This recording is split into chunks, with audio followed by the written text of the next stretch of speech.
Destiny 2 was in a familiar place following Edge of Fate. Choices were made, pessimism peaked, and all hopes lied on Renegades. Despite high expectations, the community has largely returned to being optimistic. It might not be perfect, but it's largely considered to be better. However, given the nature of echo chambers and honeymoon phases, does Renegades actually live up to the hype? The weapon.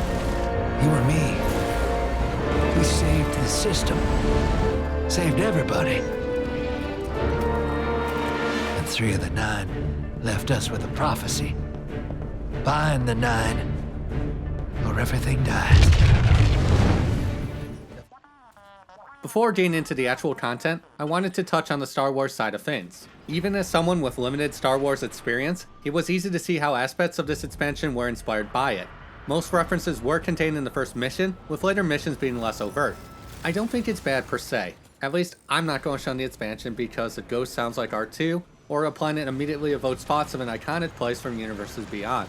But, if this is a point of contention, it might detract from the overall experience.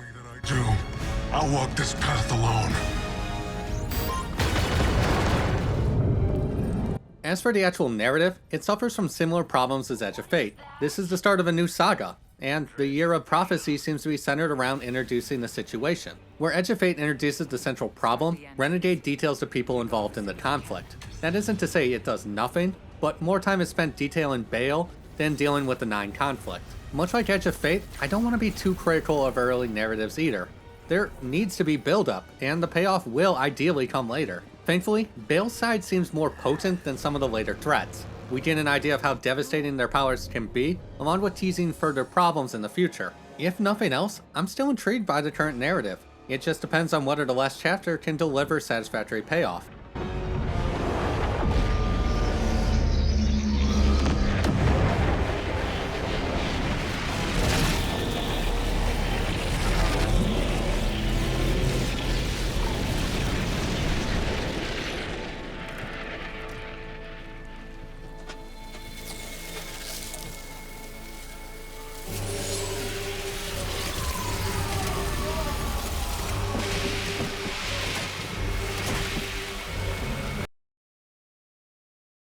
I've seen a number of people refer to Renegades as an episode, which is both apt and disingenuous. For the most part, the campaign is a Lawless Frontier tutorial sandwiched between a couple of missions and character interactions. It is a model Bungie has commonly used throughout Destiny's life, many understandably related to seasonal content, though even major expansions had a similar rotation. The only questionable part of the campaign is including an exotic mission. I don't personally think it's too bad, though this has remained a point of contention across multiple seasons.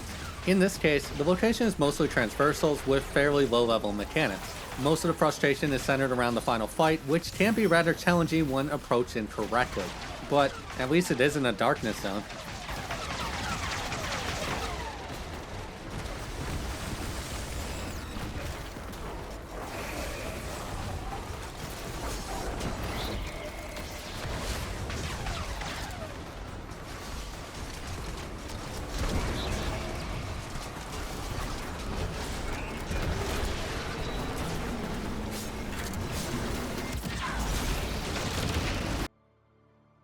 At its core, Lawless Frontiers are a relatively standard Destiny 2 activity. There are 3 types, each with their own set of objectives, with a fair amount of variables to keep things interesting. What ultimately makes Lawless Frontier stand out is 2 simple things. The first are Renegade abilities. These are a finite resource that has a substantial impact on combat. There are shields, vehicles, near-instant super regeneration, and more.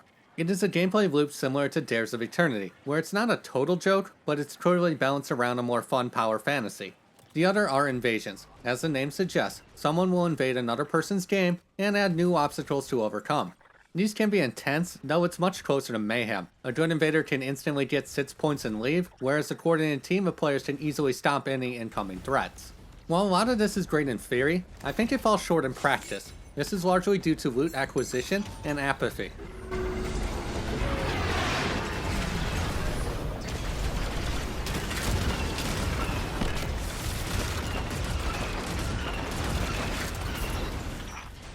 Teach them the consequences of interfering with the spider.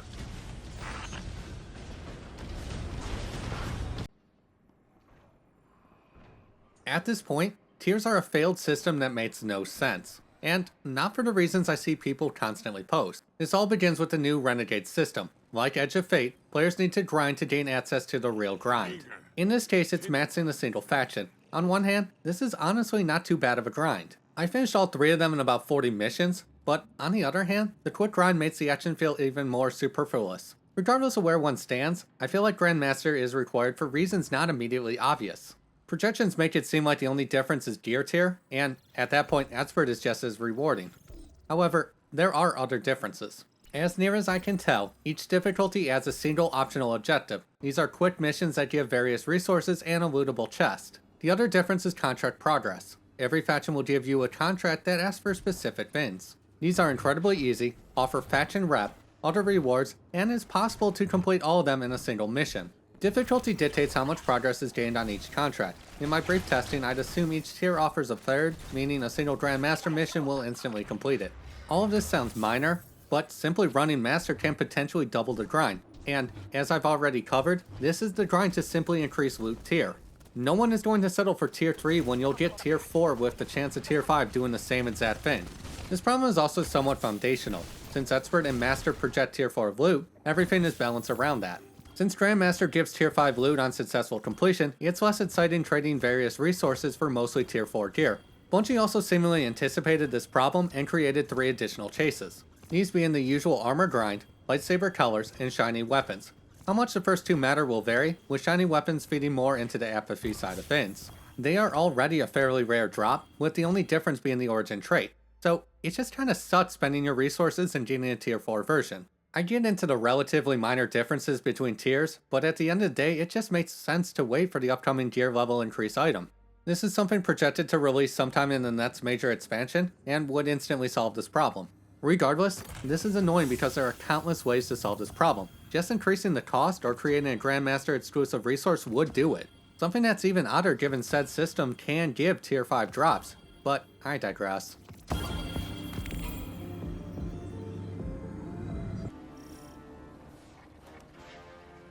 These problems also bleed into the invasion system, which has a number of additional issues. While a lot of people were sold on the idea of invading other people's games, it doesn't quite work that way. Selecting invasion has a chance to invade a random team's attempt, or a 1v1 mode called Double Cross. During the Double Cross, the 2 invaders need to fight one another to earn 5 points, one coming from defeat, and another by picking up the crest they drop. It makes sense as a way to maintain better matchmaking times, but it does suck for anyone who doesn't enjoy PvP like that. Thankfully, reports indicate the red crystal can be obtained on a loss, but they can be frustrating regardless. As previously mentioned, these missions are balanced in a weird way. It's possible to instantly throw supers, summon mets, or safely snipe foes from a protective bubble. This might sound cheap, but most of these things have counters in place. A super or strike can destroy a mech, shields can block supers, there is a droid that reveals enemy positions for easy defeats, and it's more than just first super wins. All this being said, for most it will be a mode they play until they get the crystal and or title. Similar to how the crystal comes from completions, the title only requires 8 of the 10 available tasks. This means most will get it through natural progression, though it will get harder over time. Long term, I think a lot of these issues will be corrected, but it's hard to say because the overall population is going to fluctuate. All of this continues with the new grinds found elsewhere via Portal.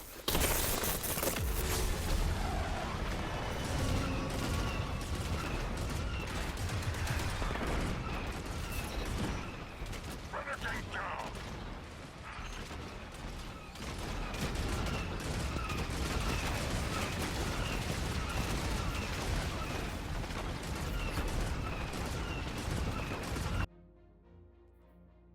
I've remained critical of the Portal system since it launched. In my Edge of Fate review, I talked about how difficulty yo-yoed, where it would start hard, get progressively easier, and then go back to being hard. It made for a frustrating rotation, as the difficulty was largely superficial. This is something Ash and Iron corrected, though the availability of tier 5 gear eliminated much of the chase. I don't know if things specifically changed with Renegades, but I do think it's to the point where the system no longer made sense.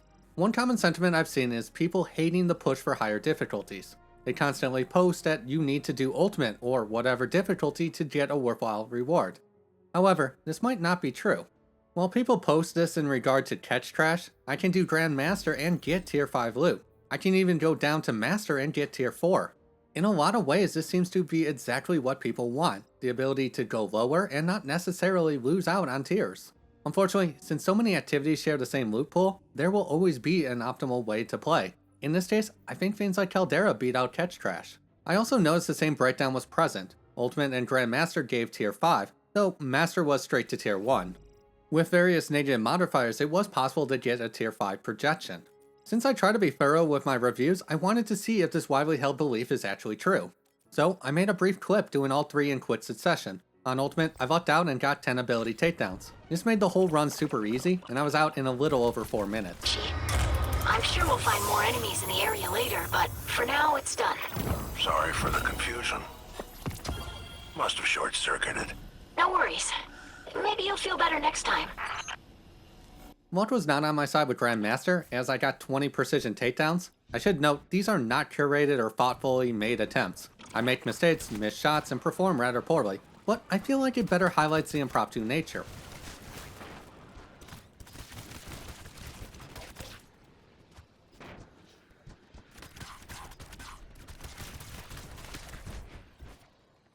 Unsurprisingly, this one took a little longer, though I walked away with a tier 5 all the same. If nothing else, it proves you do not actually have to do Ultimate to get top tier loot. The next question is, does this hold true for Master? After a brief flub with the modifiers, it was time to do the run. This time I got 60 defeats. I found it funny how I basically had no luck on my side. These are probably the worst 2 optional tasks, as they vastly increase the time and effort it takes to complete a run.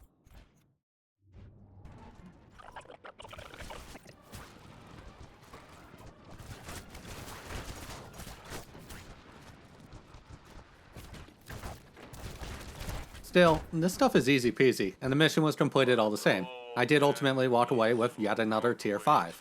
This outcome wasn't too surprising since you're guaranteed tier 5 at a specific point threshold. The amount was 1.25 million as of September, though I'm sure Bungie lowered it sometime after. Unfortunately, I could not locate anything confirming that, nor did I receive a response upon reaching out to Bungie. At this point, it's clear the commonly held belief is not true. You can actually do lower tier content and get tier 5 rewards. I actually got 3 in this 19-minute exploration of Caldera. Still, I wanted to test my luck and see what would happen if I attempted Expert. Since my projection was over 1 million, a number that does not account for speed or optional tasks, it is theoretically possible to hit the 5-tier minimum. Naturally, this is something that is rather conditional. I don't think I could do it with precision or a few other tasks. Eventually, I did get a low number of enemies defeated and gave it a go. It was far from perfect, but I really wanted these runs to be less optimized. Relying on grapple grenades, or various cheeses, projects an idea that these tactics rely on things a lot of players hate. Anyway, I finished in 3 minutes and 50 seconds with a tier 5 drop. Following this run, I put in a substantial amount of time, unlocked the second reward pass boost, and it was far more forgiving. I mentioned that Matt's level would basically be free, and therein lies the problem I have with tiered loot. It is one thing to have aspirational rewards that people want to chase. Doing top tier content should offer some kind of reward. In its current iteration, it just doesn't seem logical in any sense. I imagine the big disconnect between me and a lot of people complaining is the fact I'm level 550. Level should still give a score boost, and it just so happens to be enough to open various new paths. But it's the same flawed yo-yo approach, where I spend a bunch of time doing harder content, so now I just get better rewards in perpetuity.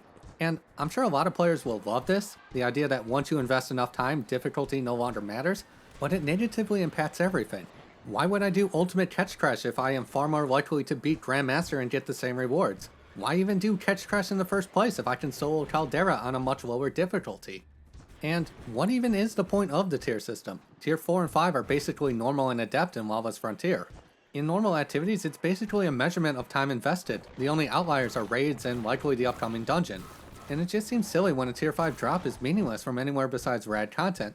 And even this is debatable.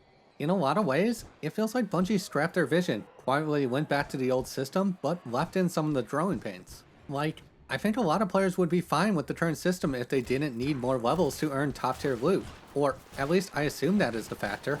If nothing else, I can't say I care about the sanctity of high tiered loot when I know it's pointless. And that's a big part of my philosophy with Destiny as a whole.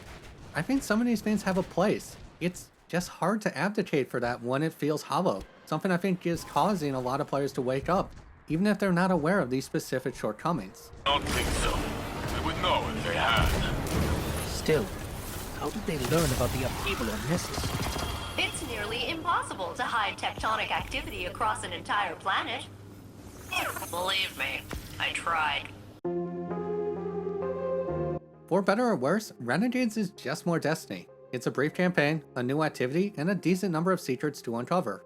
It has some highlights, like I absolutely agree with the Praxic Blade living up to the lightsaber fantasy, but many of the same low points. As a whole though, I get the impression Bungie is going to move things back to being more casual. This might not apply to the dungeon, which I'll do a follow-up if people are interested, but will likely apply to everything else.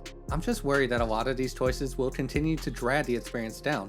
No one likes to struggle in content, nor do they like knowing the grind is only hard because they haven't invested the time. Like usual, the pieces are there. It's just a question of whether Bungie can arrange them correctly.